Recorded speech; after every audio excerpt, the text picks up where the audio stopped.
ஓம் சாந்தி. அனைவருக்கும் happy new year. அதாவது இந்த ஆண்டு நம்ம ஹாப்பியாக இருக்கணும். அப்படி ஹாப்பியாக இருக்கிறதுக்கு என்ன முயற்சி செய்யணும்?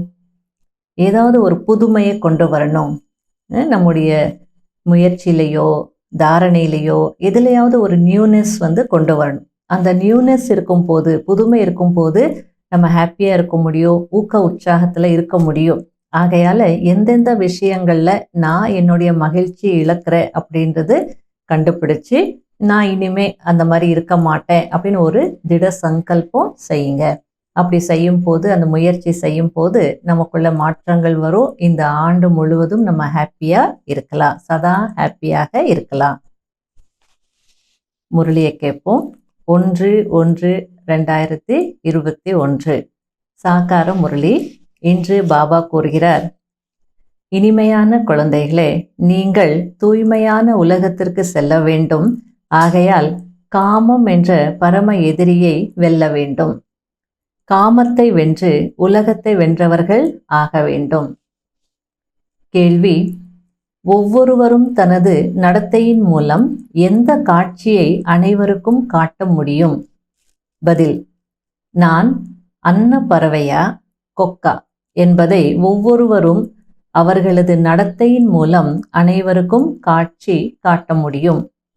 ஏனென்றால் அன்ன பறவை யாருக்கும் துக்கம் கொடுப்பதில்லை. கொக்கு போன்றவர்கள் துக்கம் கொடுப்பார்கள். அவர்கள் விகாரிகள். குழந்தைகளாகிய நீங்கள் இப்பொழுது கொக்கில் இருந்து அன்ன பறவையாக ஆகியிருக்கிறீர்கள். தங்க புத்தியாக ஆகக்கூடிய குழந்தைகளின் கடமை அனைவரையும் தங்க புத்தியுடையவர்களாக ஆக்குவதாகும். ஓம் சாந்தி. எப்பொழுது ஓம் சாந்தி என்று சொல்லப்படுகிறதோ அப்போது தனது சுய தர்மத்தின் நினைவு வருகிறது, வீட்டின் நினைவும் வருகிறது. ஆனால் வீட்டிலேயே இருந்துவிடக்கூடாது. தந்தையின் குழந்தைகள் என்பதால் அவசியம் தனது சொர்க்கத்தையும் நினைவு செய்ய வேண்டும். ஆக ஓம் சாந்தி என்று சொல்வதால் இந்த முழு ஞானமும் புத்தியில் வந்துவிடுகிறது. அதாவது நான் ஆத்மா, சாந்த ஸ்வரூபமானவன், அமைதி கடலான தந்தையின் குழந்தை என்பது புத்தியில் வருகிறது. எந்த தந்தை சொர்க்கத்தை ஸ்தாபனை செய்கிறாரோ அந்த தந்தைதான் நம்மை தூய்மையானவர்களாக, சாந்த ஸ்வரூபமானவர்களாக ஆக்குகிறார். முக்கியமான விஷயம் தூய்மையாகும். உலகம்தான் தூய்மையாகவும் தூய்மையற்றதாகவும் ஆகிறது. தூய்மையான உலகத்தில் விகாரி ஆத்மா ஒருவர் கூட இருக்க மாட்டார். தூய்மையற்ற உலகத்தில்தான் 5 விகாரங்கள் இருக்கிறது. ஆகையால்தான் விகார உலகம் என்று சொல்லப்படுகிறது. அது விகாரமற்ற உலகமாகும். விகாரமற்ற உலகத்திலிருந்து ஏணியில் இறங்கி இறங்கி பிறகு கீழான விகார உலகத்திற்கு வந்திருக்கிறீர்கள். அது தூய்மையான உலகம், இது தூய்மையற்ற உலகம். அது பகல் சுகமாகும், இது அலைந்து திரியும் இரவாகும். உண்மையில் யாரும் இரவில் அலைய மாட்டார்கள். ஆனால் பக்தியை தான் அலைவது என்று சொல்லப்படுகிறது. சத்கதி அடைவதற்காக தான் குழந்தைகளாகிய நீங்கள் இங்கு வந்திருக்கிறீர்கள். நாம் தூய்மையற்றவர்கள் மற்றும் பாவாத்மாக்கள் என்பதை ஒவ்வொரு ஆத்மாவும் அறிந்திருக்கிறார்கள். ஒரு காம விகாரத்தின் காரணத்தினால் அனைத்து தகுதிகளும் போய்விடுகிறது. ஆகையால் தான் தந்தை கூறுகிறார், நீங்கள் காமத்தை வென்றால் உலகத்தை வென்றவர்களாக, அதாவது புது உலகத்திற்கு எஜமானர்களாக ஆவீர்கள் என்று.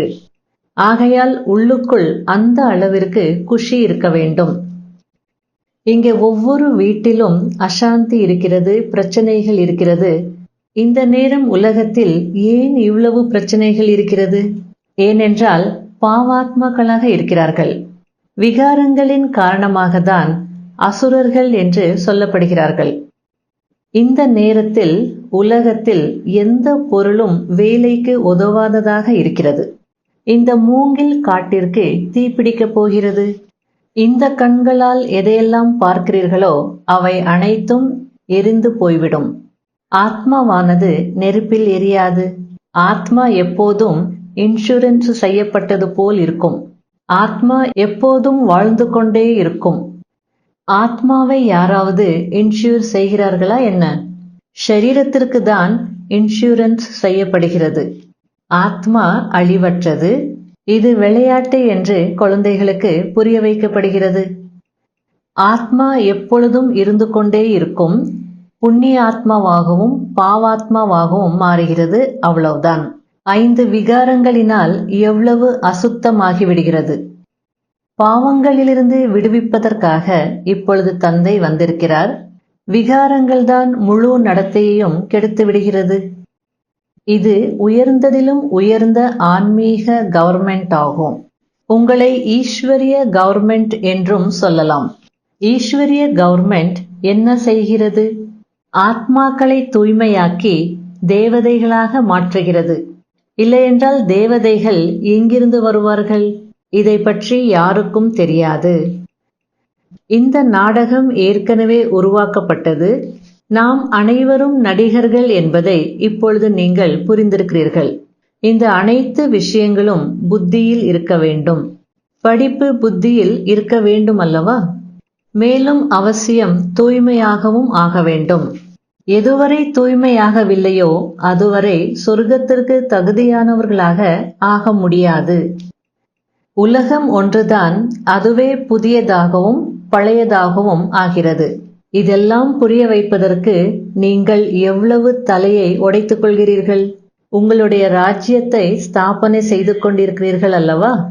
ஆக யார் தங்க புத்தியுடையவர்களாக மாறியிருக்கிறார்களோ அவர்களுடைய கடமை மற்றவர்களையும் தங்க புத்தியுடையவர்களாக ஆக்குவதாகும். அன்னப்பறவை ஆகுங்கள் என்று பாபா சொல்கிறார். அன்னம் போல் இருப்பவர்கள் ஒருபோதும் யாருக்கும் துக்கம் கொடுக்க மாட்டார்கள். கொக்கு போன்றவர்கள் துக்கம் கொடுப்பார்கள். இங்கேயும் சிலரது நடத்தை கொக்கு போலவே இருக்கிறது. தூய்மையின் முழு நிரூபணம் கொடுக்க வேண்டும் என்று தந்தை கூறுகிறார். நமக்கு மிகப்பெரிய லாட்டரி அடித்திருக்கிறது, ஆகையால் குஷி ஏற்படும் தானே. தந்தையை தவிர புது உலகத்தை யாரும் உருவாக்க முடியாது. மனிதனை தேவதையாக ஆக்குவதற்கு பகவானே வந்திருக்கிறார். ஆகையால்தான் சிவராத்திரி கொண்டாடப்படுகிறது. ஞானம் மற்றும் பக்தி பாதி பாதி நடக்கிறது. பக்திக்கு பிறகு வைராக்கியம். இப்பொழுது வீட்டிற்கு செல்ல வேண்டும். இந்த ஷரீரம் என்ற ஆடையை நீக்க வேண்டும். இந்த சீச்சி மோசமான உலகத்தில் இருக்க வேண்டியதில்லை. தந்தை புது உலகத்தை ஸ்தாபனை செய்கிறார். புது உலகத்தில் ஒரே ஒரு தர்மம்தான் இருக்கும்.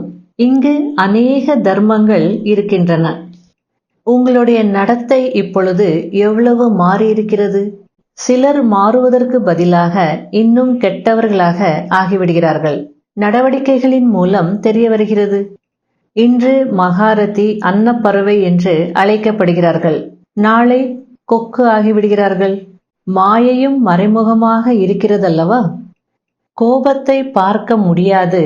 ஆனால் நாய் போல் குறைக்கும் போது கோபம் வெளிப்படுகிறது. நிறைய பேர் விழுந்து விடுகிறார்கள். ஒரே அடியாக கல்லாகி விடுகிறார்கள். இப்பொழுது நீங்கள் முயற்சி செய்து உயர்ந்த பதவி அடைய வேண்டும் என்று தந்தை சொல்கிறார். ஒருவேளை விகாரத்தில் சென்றால் பதவி குறைந்துவிடும். இப்பொழுது உங்களுடைய புத்தி எவ்வளவு மாறி இருக்கிறது பாருங்கள். இருந்தாலும் மாயை உங்களை ஏமாற்றி விடுகிறது. ஏதாவது ஆசை வந்தால் அவ்வளவுதான், போய்விடுவார்கள்.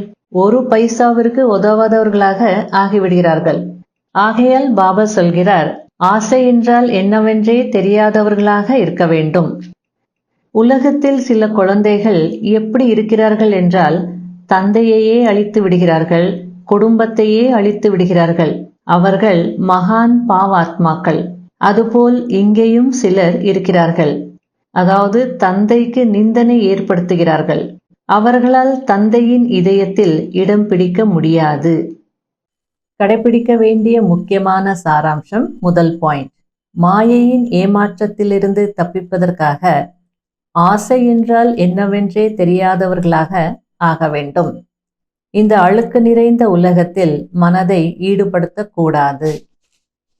இரண்டாவது பாயிண்ட், தூய்மைக்கான முழுமையான நிரூபணம் கொடுக்க வேண்டும். அனைத்தையும் விட உயர்ந்த நடத்தை தூய்மையாகும். தன்னைத்தான் திருத்திக் கொள்வதற்கு அவசியம் தூய்மையாக வேண்டும். வர்தானம்: தனது ஒருமுக சொரூபத்தின் மூலம் சூட்ச்ம சக்திகளின் லீலைகளை அனுபவம் செய்யக்கூடிய உள்நோக்கு முகமுடையவர் ஆகுங்கள். ஒருமுக தன்மைக்கு ஆதாரம் உள்நோக்கு முகமாகும். யார் உள்நோக்கு முகமுடையவர்களோ அவர்கள் உள்ளுக்குள் சூக்ஷ்ம சக்திகளின் லீலைகளை அனுபவம் செய்வார்கள். ஆத்மாக்களை அழைப்பது, ஆத்மாக்களுடன் உரையாடல் செய்வது, ஆத்மாக்களின் சுபாவ சம்ஸ்காரங்களை மாற்றுவது, தந்தையுடன் தொடர்பை இணைப்பது, இப்படி ஆத்மாக்களின் உலகத்தில் ஆன்மீக சேவை செய்வதற்காக ஒருமுகப்படுத்தும் சக்தியை அதிகப்படுத்துங்கள். இதன் மூலம் அனைத்து விதமான தடைகளும் தானாகவே முடிந்துவிடும். அதாவது மானசீகமாக அல்லது மனசா சேவை சொல்றார் பாபா. எங்கேயோ இருப்பாங்க ஆத்மாக்கள், அவங்கள பாபா வீட்டுக்கு அழைப்பது, ஞானம் கொடுப்பது, அல்லது நம்ம கூடவே இருப்பாங்க, ஆனால் அவங்க சுபாவ சம்ஸ்காரம் மாறுறதே இல்லை. அப்போ அந்த மானசீகமாக அல்லது இந்த சூக்ஷ்ம சக்திகளின் லீலைகள் மூலமாக அவங்களுடைய சுபாவ சம்ஸ்காரத்தில் மாற்றத்தை கொண்டு வருவது, இது போன்ற சேவைகள் பாபா செய்யணும்னு சொல்லி புரிய வைக்கிறார்.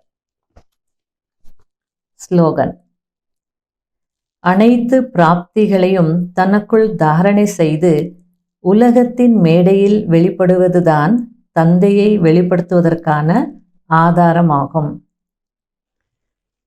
ஓம் சாந்தி. தந்தைக்கு சமம் ஆகுவதற்கு பின்பற்ற வேண்டிய பிரம்மா பாபாவின் 18 அடிகள் மதுபன்ல இருந்து அனுப்பியிருக்காங்க. ஆகையில 1ஆம் தேதியிலிருந்து 18ஆம் தேதி வரைக்கும் அதை பார்ப்போம். பிரம்மா பாபா எடுத்து வச்ச முதல் அடி, தன்னுடைய அனைத்தையும் அவர் வில் எழுதி வில் பவரினால் நிரம்பியவர் ஆனார். அதாவது பிரம்மா பாபா அவர் சிவபாபா குழந்தையாக மாறின உடனே, ஞானம் கிடைச்ச உடனே அனைத்தையும், தன்னுடைய அனைத்து விஷயங்களையும் வில் செய்துட்டார். முதல்ல அவர் எதை வில் செய்தார் அப்படின்னா, தன்னுடைய குறைகளையும் பலகீனங்களையும் முழுமையாக வில் செய்துட்டார்.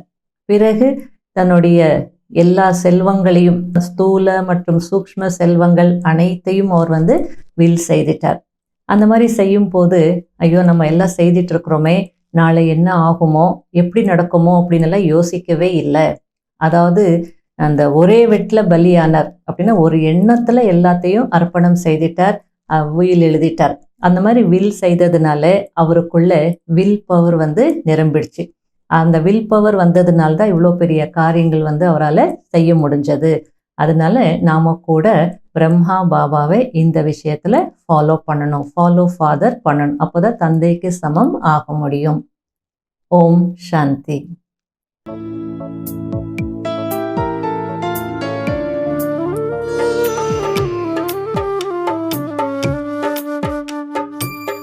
அனைத்தும் நீ தந்தாய் பாபா, அனைத்தும் நீ தந்தாய் பாபா, அனைத்தும் நீ தந்தாய் பாபா, அனைத்தும் நீ தந்தாய் பாபா.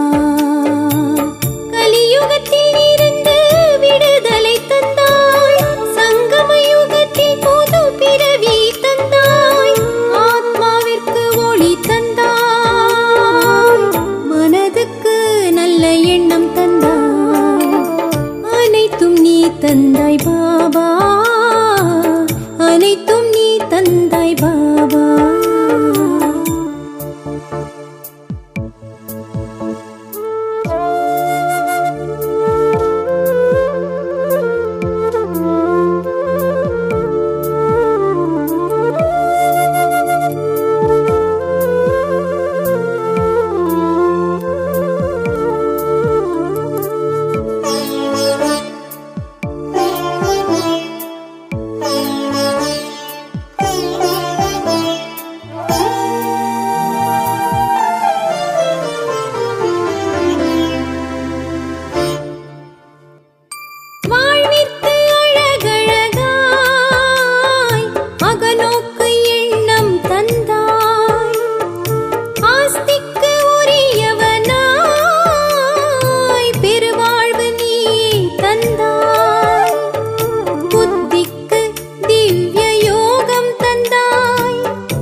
தந்தாய் பாபா, அனைத்தும் நீ தந்தாய் பாபா, அனைத்தும் நீ தந்தாய் பாபா. கலியுகத்தில் இருந்து விடுதலை தந்தாய், சங்கம யுகத்தில் புது பிறவி தந்தாய், ஆத்மாவிற்கு ஒளி தந்தாய், மனதுக்கு நல்ல எண்ணம் தந்தாய். அனைத்தும் நீ தந்தாய் பாபா, அனைத்தும் நீ தந்தாய் பாபா, அனைத்தும் நீ தந்தாய் பாபா.